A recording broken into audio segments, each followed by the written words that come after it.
Hello and welcome to the Delphian Podcast. Delphian is an artist-led nomadic gallery focusing on emerging and early career artists. Each episode will feature a different art world practitioner, from artists and gallerists to collectors and curators. If you like today's episode, please like, share and subscribe.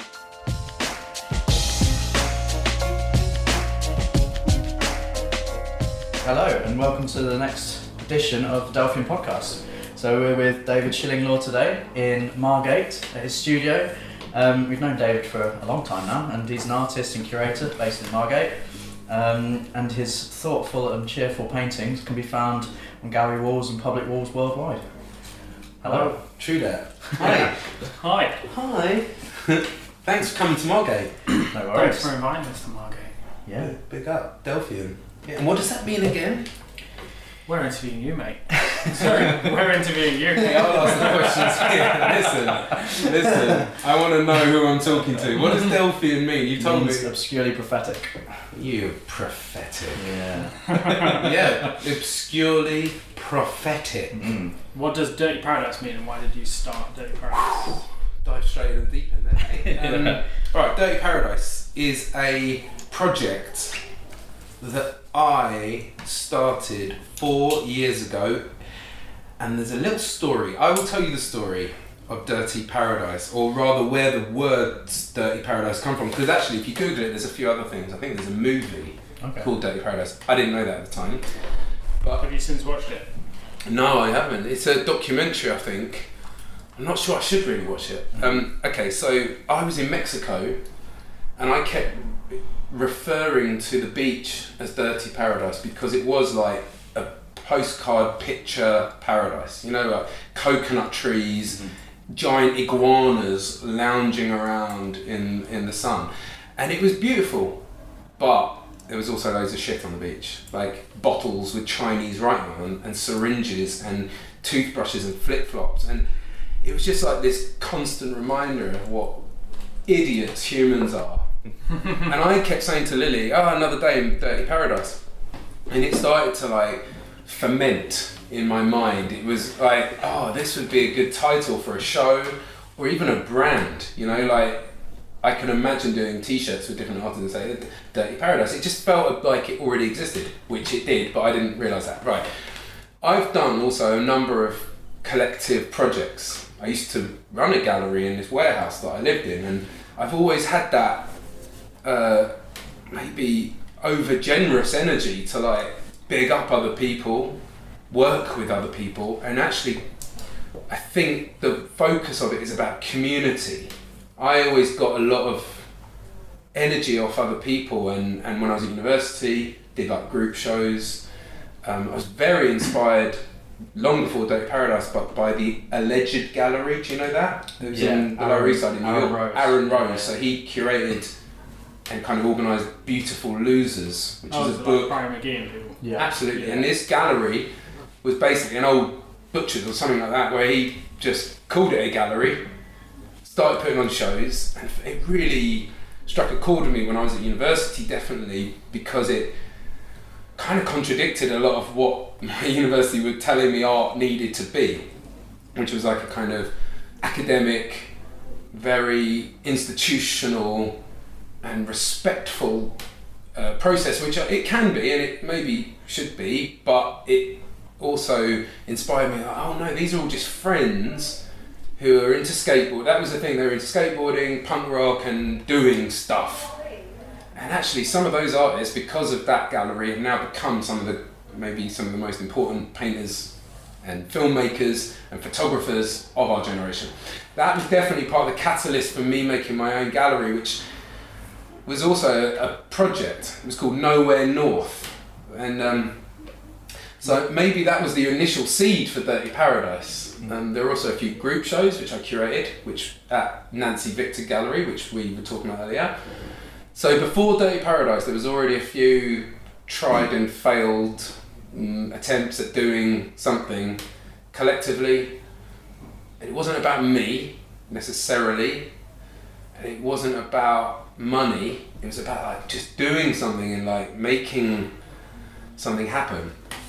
Okay, so go back to Mexico. When I came back from that trip, I had this term Dirty Paradise, and I thought that would be a good zine because I love a zine, right? You do love a zine. I love a zine.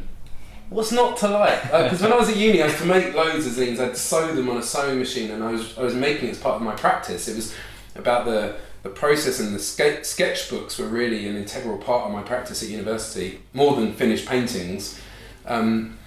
So when I came back from Mexico, I was like, you know what? Oh, there was another bit of that story which is quite important. I did a job which I didn't want to do, because it was for some rich couple who were like, oh, we want some street art on our wall, you know, that sort of. I was like, oh, this isn't right. And they're like, we'll give you £2,000. And I was like, I was sending this dilemma to like do this kind of interior street art mural that I didn't really want to do. And I had this little voice in my head that said, take this job, right? But you put all of that money into Dirty Paradise. So it's like I was working for free, or I was working for Dirty Paradise. So then I had like £2,500 that I wasn't going to spend on my rent and new shoes. Instead, I was like, I'm going to print 2 zines, I'm going to build a website, and I'm going to put on a show. That was where Dirty Paradise started, really. So I had the name, suddenly I had $2,500 to back it, and I did the show at Malarkey Studio. Okay. Do you remember? Yeah. Maybe that was the last time we saw each other. We came to. So Malarkey now lives in Barcelona, but at the time he had this incredible old house, really, or a shop. It was an old shop that had actually been used as an art studio for years, and he used it as his studio, which was perfect because he was doing a lot of ceramics, so it was perfect for him. And he and I had talked about doing stuff like that for ages, and it was a one-night event. Which, what I loved about it was that nothing was for sale. Everyone got a free zine, everyone got a drink, and it was almost like a speakeasy. You had to know where it was. It was a great location. There was like it was like a speakeasy, a metal door you had to knock on to come in. Secret knock. Yeah, it was great. But also I said, look, I'm not going to advertise the address, but if you want to find out, anyone can come. And it was it's in wherever in East London. So that was the initial thing, and I thought, wow, this is, there's potential to this, because it's not me. There's no expectation of money or fame. Those two things weren't the inspiration.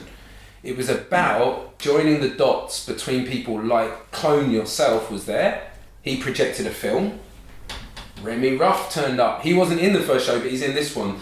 Malarkey was there. Christina Lena was there. Lily Mix was there. You were there. Suddenly there was this like energy of, oh, there's 35 people turning up in January in a cold, derelict house, and I do feel that there's something about that that's lacking in the art world, where everything's got a really nice invitation, everything's for sale, it's in a very white, clean room, and this was almost the opposite of that.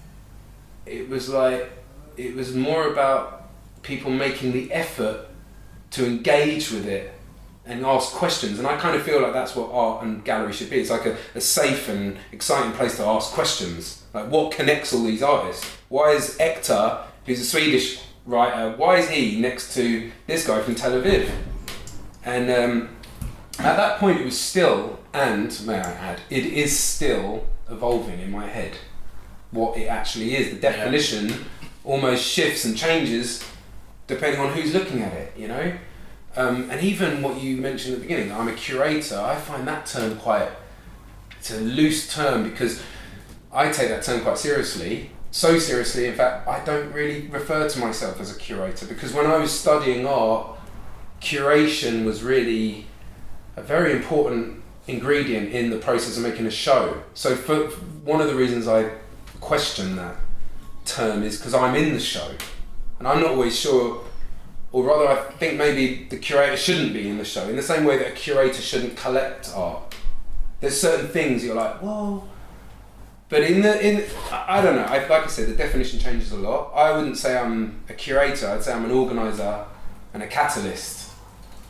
And there's another person who helps me, and I'd say that she was actually she's got a lot more of a critical eye, and her name's Joanna Dudderidge. She's a photographer, and she's actually jack of many trades. She's a great graphic designer, and so she's been helping me pretty much since the show Malarkey stopped. Actually, it was she came to that and was like, "This is really interesting what you're doing. I'd like to help. If we do another show, can I help? And relieve you of some of the organisation and help you with stuff that maybe I think it could be developed. And so the second show was at Jealous, and that was a little bit more like the classic art exhibition, white space. Jealous Gallery, big up, they're great. They did a screen print for us with Sam Bassett. Nice. So again, it developed, it grew extra limbs, and I kind of feel like Dirty Paradise is a bit like Frankenstein's monster. And every time it has a show, we stitch on a new limb to it, or it twitches. And I feel like it's going to keep developing. It could end up being in some sort of festival. I'd like to think of it as a publisher. We've now printed 3 zines. 2 of them are groups of artists, and the third one is a solo artist. And that excites me as well as publishing, whether it's internet and creating interviews like you guys are doing. I did actually start a podcast with it, and I recorded 10 podcasts. Wow. I didn't publish any because I felt like I wasn't confident that maybe I had a strong enough voice, or that maybe the world doesn't need another white man making a podcast. I love podcasts, but all We've of got 3 white men in the room now making a podcast. Yeah. No, but you know what I mean? Like, I love podcasts. I listen to a lot of them, and I'm so happy that you're asking me to do your podcast. After 10 podcasts and editing it, the process of editing audio is so annoying and involved that I was like, this is a job that I'm not getting, this is another job I'm not getting paid for. So I have a certain thing, right? When I get involved with a project, if things get too heavy or stressful, there's a little voice in my head that goes, why don't you just not do it? Right? And it's quite a good voice to have, because sometimes, I've done it a number of times where I'm like, why don't I just not do this? And as a possibility, you're suddenly like, oh my God, I can actually just not do this and no one will care. Yeah. I hadn't told anyone about it. Well, yeah, especially as you've never announced it or anything, only people would know of the 10 people that you've spoken The to. next day was like the best day of my life, because I was like, oh my God, I just quit a job I wasn't getting paid for, and I'm okay with it. So basically, it could be a podcast. And if it ever does, I've got a backlog of 10 interviews. Some of them are great, actually. And actually, what was specific about the podcast was that each one was in a different place. I really put the emphasis on it being a psychogeographic podcast. So I would interview, for example, Laser314, who's a great artist and a friend of mine in Amsterdam. I interviewed him walking through the streets of Amsterdam doing graffiti with him. Nice. With Lily Mix, my partner, but also amazing artist, I interviewed her in Paris, in a park, under a tree. And it was amazing, because as we walked into the park, I was recording it, and there was some old lady on an accordion playing the Amelie soundtrack, and it was just like, it had a completely different energy to sitting in a closed off room. I mean, we're in my studio, so it's fitting, but I really wanted to capture some of the spirit of the place. And so anyway, I just rambled a lot, didn't I? That's Dirty Paradise. Cool. Oh, but we've got a show. Yeah, you've got one coming up. So that is relevant to right now, and you're both in it. Yeah. We are. So yeah, the show, just to maybe conclude what Dirty Paradise is, after a year since the Jealous show, I thought this Frankenstein's monster needs to be brought back to life, or it will die. Meanwhile, I've started using Instagram a lot. I put something up every day, which has become a little ritual of mine, but it's also a way of me saying, look at this picture of X artist in their studio, and some of those artists are relevant to Dirty Paradise, and some of them are like artists who died 100 years ago. So it's a real mix of, even some of it's not even art. It's like, look at this guy skateboarding in a museum, or it's just a little, using the internet to sort of, I don't know, keep the energy going, and it sort of works, because sometimes people are following and liking Dirty Paradise who are like heroes of mine, and I'm like, wow, that's amazing that I'm doing something that is a bit of a, I mean, I'm in two minds about how valuable the internet is, because it's so disposable, and yet it's immediate. So I think it works if you do something every day with it, like a little magazine. But I take it all with a pinch of salt. The internet's just boring, isn't it? I think but it totally sort of backs up or leads to things that happen in real life, which is this show. So when I've lived in Margate now for nearly 2 years, and after that decision to do something else with Dirty Paradise, I found this little space, Joseph Wales, which is a lovely studios and a little gallery space. It used to be used for making ships and boats, like hundreds of years ago. So it's got this amazing history, and I decided to put on a show. That show is it's quite a lot of work. There's 43 artists in it, which is a lot, because if you imagine the last 2 shows, the one at Malarkey's, the one at Jealous, I've got a lot of that work still, and I didn't want to just include the same artists. I wanted to, for example, invite you guys to be in it. So it was like, it's like snowballed as time's gone on. More people have sent me stuff, and it's such a mix. It's a mix of high and low, inside, outside. There's people in the show who've never been in a show. There's people in the show who are really famous comic book artists who no one knows about unless you're into comic books. There's other people who I'd say are famous in the mainstream. Stanley Donwood, who I've never met, but is like a massive hero of mine, and I'm honoured that he's part of it. And it's a mix of, also, again, friends, but also some people I don't know, and I don't really necessarily want to know people. I want to join the dots, and one of the ways I've been describing it is that it's a constellation. So each artist is a point, and every time there's a show, that constellation changes. One of the things I'm most excited about in it is a collection of flags from Ghana, which is I just stumbled upon, and I thought these are fascinating because they're made by old men in Ghana, and they have this amazing outside art, folk art kind of feel to them. I contacted the collector of them, and she's lending me 5 of the flags. And amazing. So for me, that is almost the cherry on the cake, because it's folk art or it's outsider art, and it's very current. This is a culture that still exists, but it's dying because the young generation in Ghana aren't continuing this. And it's the more I've researched that collection of flags, like they're really amazing, and some of them are really valuable, and people like Paul Smith collects them. And so there's some stuff in the show that excites me that is as far away from street art or fine art as you can go. So there you go. That's it in a nutshell. Dirty Paradise. It opens next week. It's on for 5 days in Margate, which is. It also feels. Sorry, just to conclude, it feels also like I'm contributing towards this idea of a community, and one of the emphasis on Dirty Paradise is that it's about a local and global community. So including artists from Tel Aviv alongside artists from Margate, alongside old men from Ghana, and I wouldn't even be adverse to including children's art in it. It's one of those things that I don't want it to be exclusive. I want it to be inclusive. I think the function of it should be to ask questions and to potentially enable people to leave thinking that they want to and can do something. Because ultimately, if you're making art, if you're creating something, you're not consuming things. That's kind of the emphasis on it, is that let's encourage people to create, and let me platform lots of different versions of creativity. From a Remy Ruff, which is a geometric abstract canvas, very finely executed, framed, compared to an old man in Ghana who doesn't even know about the show. And I think that's really interesting, because you could go the other route with it and be like, this is all street art and these are all for sale, and I'm like, no, that's not what it's about. The end.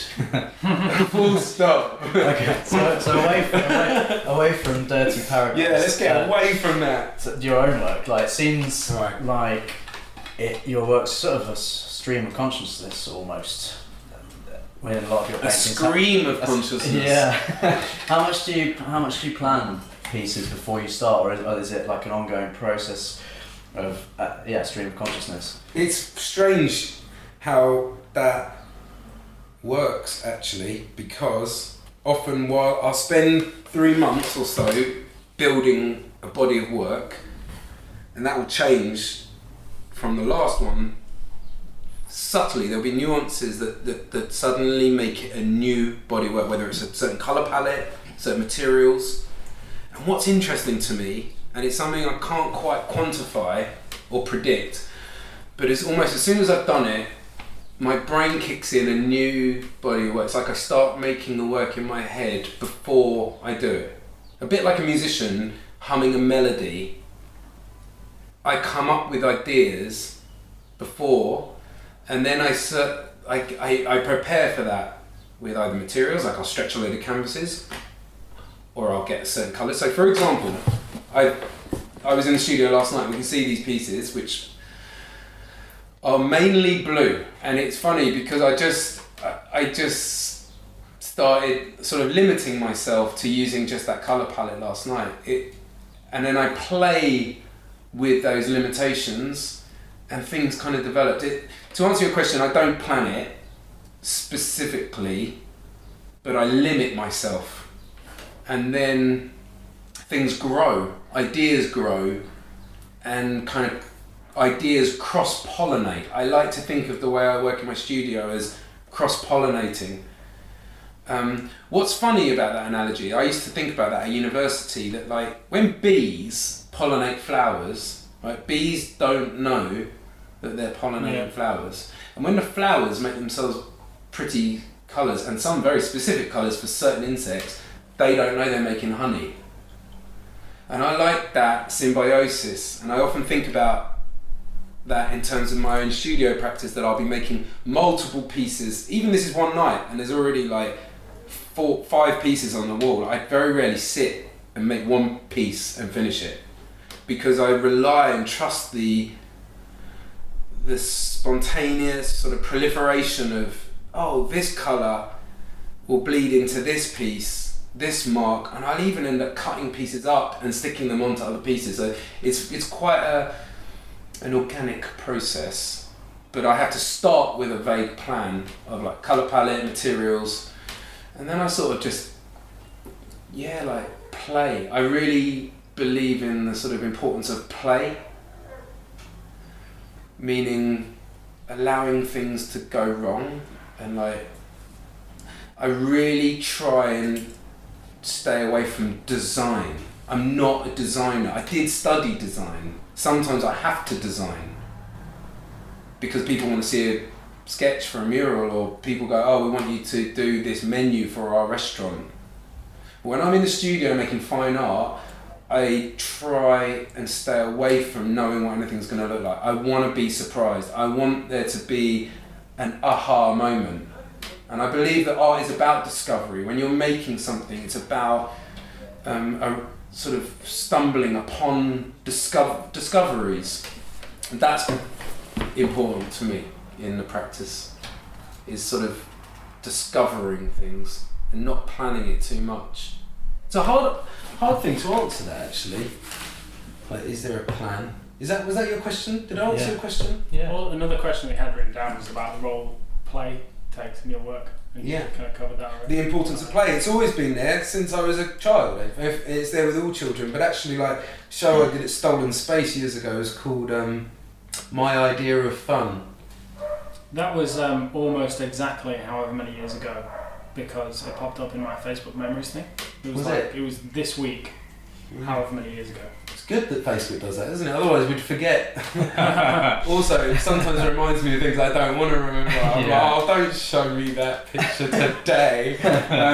But yeah, play is, I think, at the sort of root of almost why I make art. Because art for me is a kind of escape. It's a way, and it is a job, obviously. If you're going to be a full-time artist, you've got to try and make money, but there's another side to it. Like last night, I got here at 9 p.m. Like, I get here almost at the end of the day, and then there's like a whole new part of my day. And it is a kind of therapy for me. I need it. I release something when I make work in a way that watching TV doesn't, going out and socialising doesn't. Maybe it's important that I'm by myself. I don't talk. I listen to podcasts or audiobooks. I listen to music.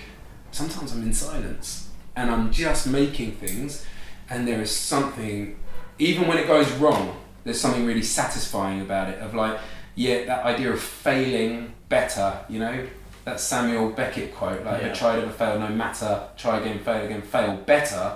I feel like when I make paintings, I'm learning stuff, not in a way that you learn at university or school, but you're learning by, like when you're a kid and you fall over, that kind of learning. You're learning because painting is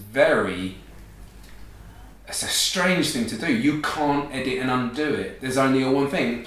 It's maybe that's why I'm so in love with it, is that there is this, you're capturing time. I'm fascinated with it as well because there's very few other things that do that. If you're cooking, you get to eat it at the end and it's gone.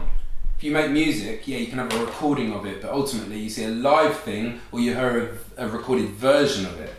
With painting and drawing, you're capturing time in a movement and in an event, which then is there. And it includes all the marks that even like things that you try and rub out or try and cover up, still there.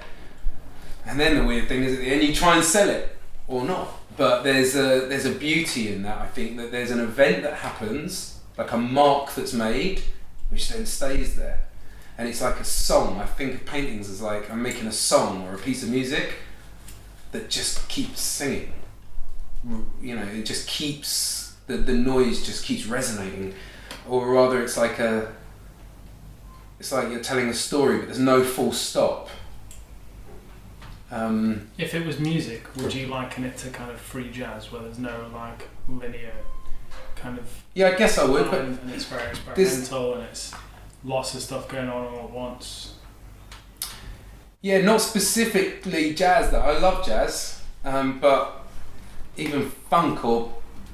I know what you mean, there's an improvisation to that, but then there's also other things in my work where I have certain motifs or characters or devices, visual devices that I can fall back on, like, oh, what goes here? Well, what could fit there? And then I've got this repertoire, so it's not always completely improvised. There's a kind of encyclopedia in my mind of things that I can fall back on, and also some of that is for other people to access the work. Some people want to see a certain thing of mine. I just did a show in Valencia and the gallery was like, we really want the little heads that you do. And I was like, oh, I was going to make work without little heads in because I'm kind of a bit over painting little heads with brains in. There's a sort of thing I think about when I'm making work, right? That there's 3 conversations that I'm having when I make something. And it's something I've always thought since I was studying. I remember thinking about these almost like 3 different dialogues. So the first dialogue is with myself. I'm talking to myself and honestly processing things. Sometimes I'll paint something in my work, a little house, and I'm like, oh yeah, I'm buying a house. Maybe it's autobiographical. I'm getting stuff out like a sketchbook, but on a painting. Then the second dialogue is I'm talking to art history. I'm accepting or rejecting ideas from the Fauves or from Philip Guston or from this specific painting. Like I might do a little light bulb that looks like the light bulb from Guernica. It's like I'm talking to Picasso. And then the third dialogue is with an audience, which is an interesting dialogue to have because I might never meet that person, or they might rely on a paragraph they've read in a press release and then they're confronted with a canvas that I did 10 years ago. But in a way I'm conscious of that, like 3 different conversations, and I feel like each painting has all 3 or should have all 3. That's something I think about when I make work. I want people to get it, and I don't mean understand it, but I want to get them on the dance floor talking about music. It's like there's no point making something that no one wants to access. I feel like there should be like points of access. Once you get someone on the dance floor, then you can play them some free jazz or drum and bass. So going back to something you said a little while ago, you've kind of moved away from figuration, or these heads at least, and also kind of you used to use a lot more words than you do now. Why have you decided to kind of take that new direction? Nick rustles the bag in the background. Okay, so yeah, I go through phases and it's not a definite decision. It's not like, right, I'll never do that again. It's just I resist doing the same thing over and over again. Yeah. And sometimes when I get to a point, I'm like, right, I'm definitely not going to do that anymore. And then within 3 months, I'm like, oh, maybe I should do that again. It just comes and goes, and there's different phases. Sometimes it's a physical thing. Sometimes I'll paint a giant thing on a wall, and and then I'm like, right, definitely don't want to paint anything big. I want to do tiny little ink drawings. Sometimes it's the content, like, okay, I've done loads of big heads in a mural because that's what the client wanted. Now I'm just going to make something. I think I really love abstract art. And I think it's something I am attempting to do, but I think it's really difficult to do, which is funny because I think a lot of people try and do it, and I think there's so much room to do it badly. Because I've got a funny thing with abstract painting where if someone tries to make an abstract painting that looks anything like another abstract painter's work, it immediately looks like a painting. And it's not really abstract. It's not, because you're making an image of an abstract painting. And I think an abstract picture, not necessarily a painting, but a picture that is abstract, is basically a picture that's never existed before. You're drawing something that doesn't exist. You're conjuring something. You're alluding to something. You're suggesting something. But as soon as it starts to look like Robert Motherwell or de Kooning, you're like, no! Now it looks like de Kooning. So, don't get me wrong, I love de Kooning, but I don't want to... I don't. Don't you? No. Oh, there we go. We agree to disagree on that. Recently I have attempted to make purely abstract work. And when I say purely, I mean there is no reference in there. There's no little tree, there's no little house, there's no words. That's really difficult. And it's something I think about all the time. It's something I feel like I'm dipping my toes in, but I might get there when I'm 60, you know? Well, especially as your work before has had a lot of that in, so it must be, like you were saying before about the encyclopedia that you can fall back on. It's moving away from that now, like, so there's less to fall back on. You're having to make new all the time. Or also to reference things. So for example, the head shape that I've developed over years, because that head, I didn't just do the same sort of head with these googly eyes the same 10 years ago as I do now. It's developed, but now I'm at a point where maybe I can reference those shapes or certain symbols and play with the positive and negative shapes and play with my own art, almost remixing or deconstructing my own stuff to create a new sort of set of visual sort of, I don't know, tools. Yeah. Also, I think what's interesting about the thing about words is that words are an abstraction, which has always fascinated me. That, like, you know, you there's a point in your life when you look at words and they're just jumbled up lines and shapes. When you're a child, you can't read. A bit like when you look at Chinese, you're like, what does that mean? Although there is a Chinese word, I think, for house that looks like a little house. So some words look like the thing that they're trying to describe, but that fascinates me as well, the sort of abstraction of numerology and words, that you can write a word on a painting or a drawing, and if you write the word elephant, people see an elephant, so you don't have to draw the elephant, you can just write the word. Then you can even write words that have multiple meanings, like you can write the word fix, which is a word I used to write a lot in paintings, because fix means to hold something down, but it's also a way of people getting a fix of something, like, oh, I need my caffeine fix, but it's also to mend something when it's broken. So I like using words that not only look nice, like an X or an O, these are, for me, they're really pleasurable shapes because they're symmetrical, or some of them aren't, but they're just nice. The number 2 is a lovely shape to draw for me. Other people might select another number to draw it, but for me it's a geometric thing as much as a meaning. And then how do you meet the two? Because often, again, a dialogue in my head about making art, there's almost 2 points of power. What does it look like? What does it mean? And it's a big frustration with me, because I think a lot of people look at things and judge them by what it looks like, especially online. Oh, I like that, double tap. Yeah, but what does it mean? And especially with abstract art, some stuff's just too clever for its own good. sometimes I'm like, I like that. Now what does it mean?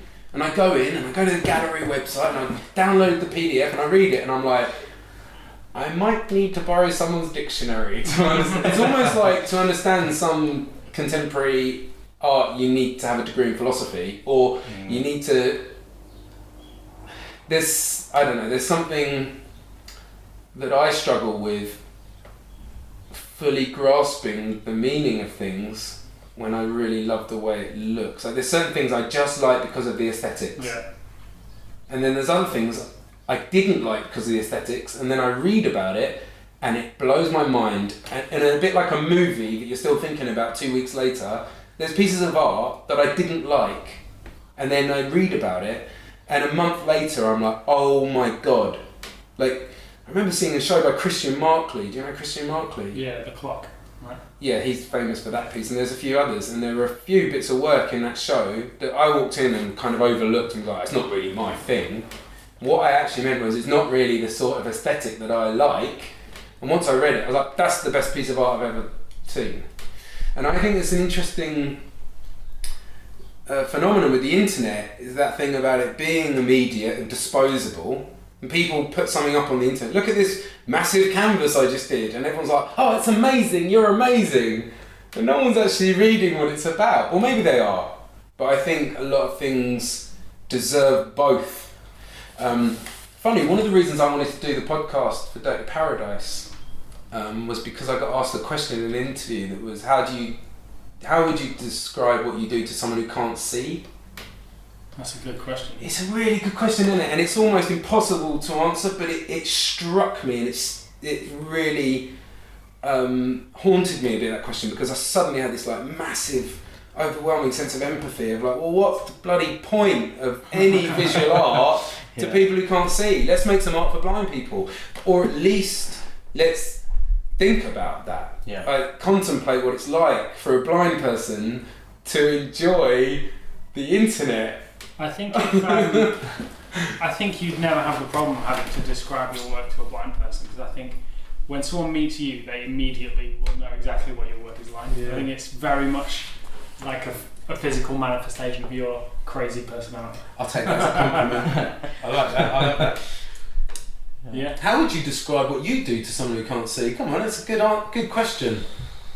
I'd struggle. Because like, as soon as you describe, for example, a colour. Yeah. What's a colour to a blind person? If there's no reference point, then yes. Or is it angular?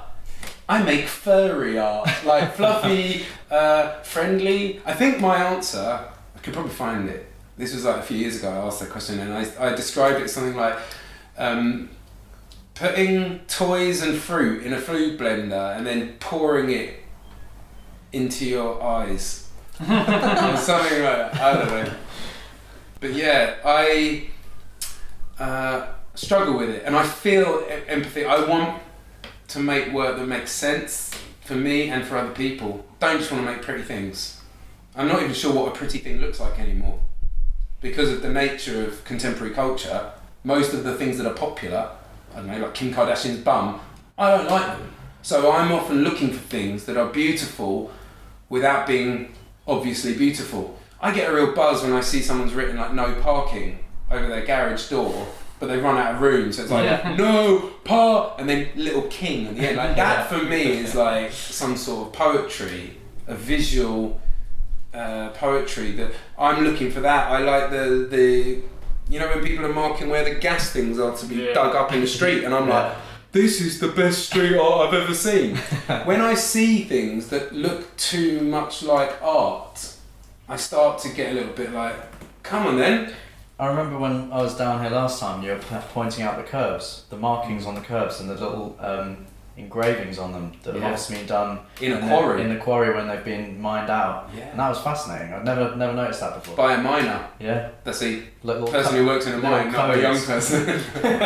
Yeah, no, that is, it's true. And I am often like trying to include those things in my work, like those markings.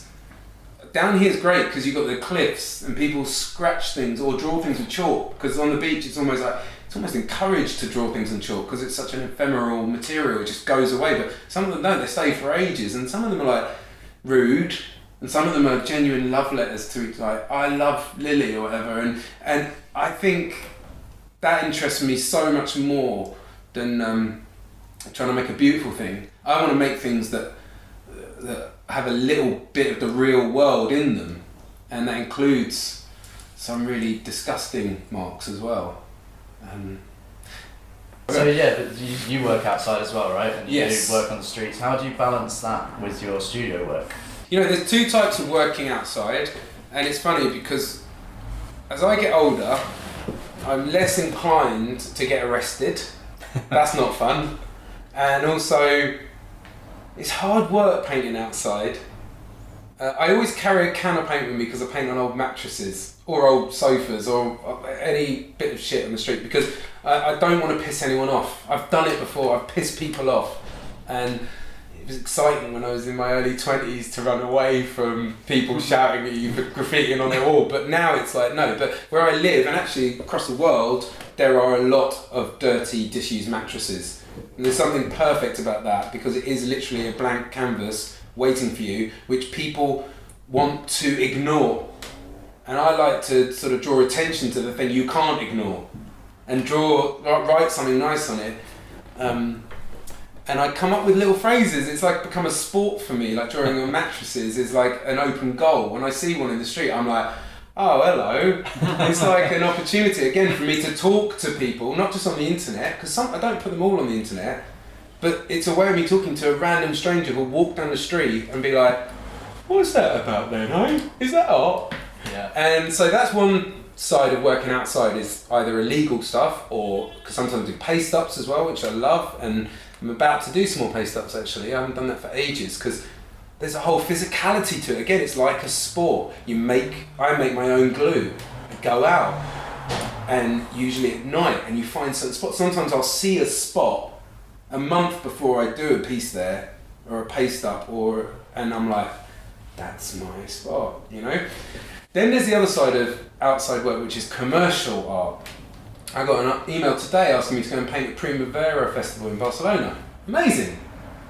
Because not only do you get to travel, you get paid. Yeah. And it's weird because then there's a sort of commercialism to it where you're like, oh, I'm a commercial artist because you're getting paid. And that's weird because people kind of associate that with street art or even graffiti. Like I've done commercial work before and people are like, hey, when did you start doing graffiti? I'm like, this is not graffiti. Yeah. There's like, I'm not even signing it.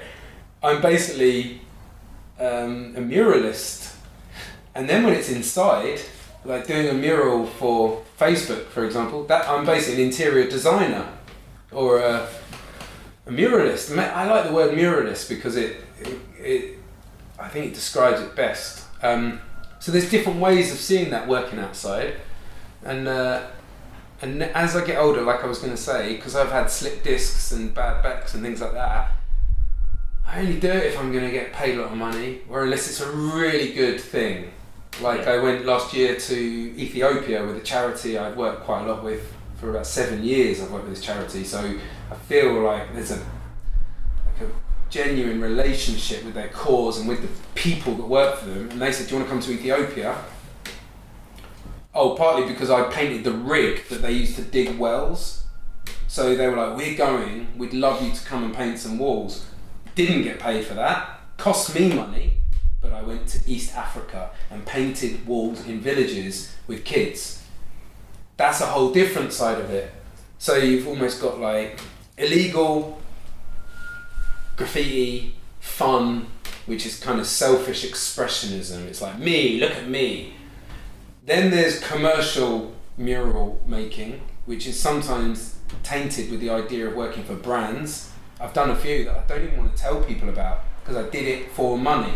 Because as an artist, the dilemma of being an artist is that I'm trying to buy a house at the moment, and the mortgage company were like, oh, why didn't you earn any money for those 6 months? And I'm like, because that's the nature of being an artist. You might make in one day 2 months rent, and then you might go 2 months not earning any money. So if someone turns around to you and says, do you want to paint this mural for 2 days and we'll pay your rent for 5 months? Of course you're going to say yes. But then if you put it online, people will say, oh mate, you've sold out. You're working for whoever. Take your pick, which is a mad dilemma, because if someone was to think that I'd sold out because I'd worked for Facebook, it's a bit of a hypocrisy if I use Facebook but I won't work for them. Yeah. So tell me a brand that's good to work for. That's bullshit. There's no such thing as good money, in my opinion.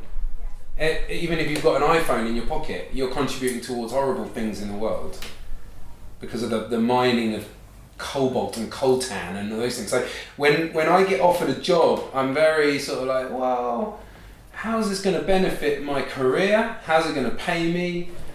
And more, there's a power in saying no as well. I love saying no to commercial jobs because really what I want to do is sit in my studio and make art. I don't want to go and paint the interior of an office so that company look cool. Because they're like, yeah, we're cool.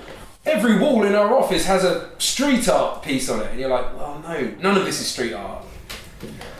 It's a real mix of stuff, actually. I don't know if I answered your question. I'm not very good at answering questions, but I think some of the best things I've ever done have been outside because the context completely changes. It becomes a social sculpture.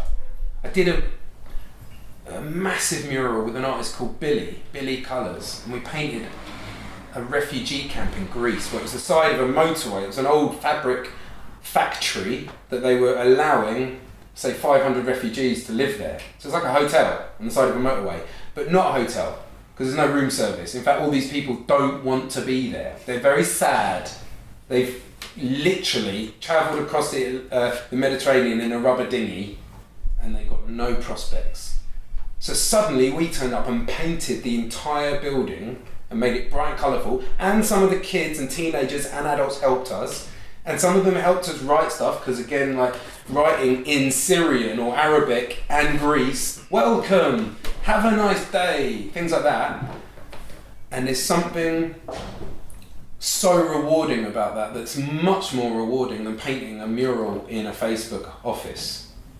It's like a sense of satisfaction and pride that's like well beyond money and fame. And maybe that's how we measure success nowadays, is money and fame. How many followers have you got on Facebook or Instaface or MySpace and stuff? And how much money have you got in your bank? Or how much do I think you've got because of your Rolex and your car? And those two things are actually bullshit. Because we all know you can buy followers or you can be sponsored by this person and you can lie about how much money you've got by getting a credit card.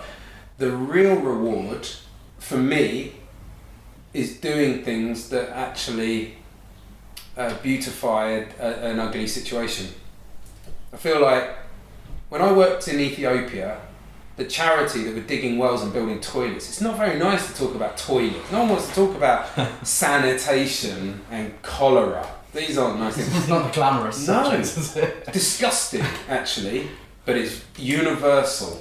Everyone needs to take a shit. Yeah. And if you do the research, you realise that like 60% of the world don't have a toilet. Yeah. 60%.